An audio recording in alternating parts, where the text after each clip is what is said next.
De nombreux médecins à l'heure actuelle qui se rendent compte de la stupidité de ce qu'ils ont appris.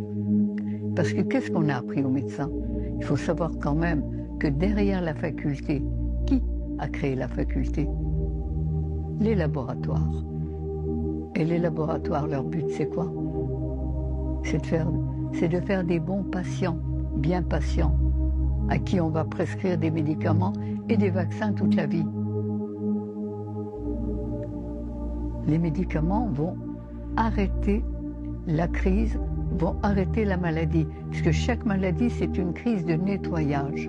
Chaque fois que le corps est empoisonné, il veut nous demander d'arrêter de l'empoisonner et de se nettoyer de tout ce qu'on a introduit dedans qui n'est pas fait pour lui.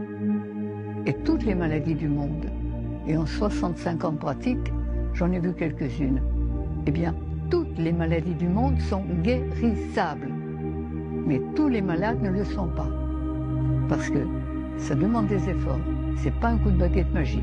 Et refaire sa santé, c'est sûrement la plus belle chose que l'on puisse faire. Mais il faut être accompagné et le faire bien. Ça ne se fait pas n'importe comment. C'est pourquoi il faut refaire maintenant une véritable école de santé. Qu'est-ce que la faculté a appris?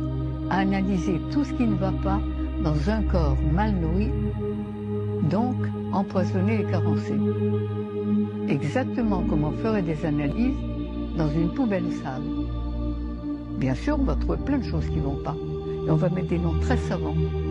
La mouche verte, la mouche jaune, de quoi elle se nourrit, comment on va la tuer. Et on a inventé, on a trouvé que c'était les microbes et les virus qui nous rendaient malades. Mais les microbes et les virus, comme tous les parasites, n'arrivent que quand le corps expulse des putréfactions, des toxines dont ils vont se régaler. Ce sont des agents de nettoyage.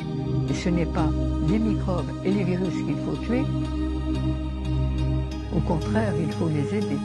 Mais il faut nettoyer la poubelle.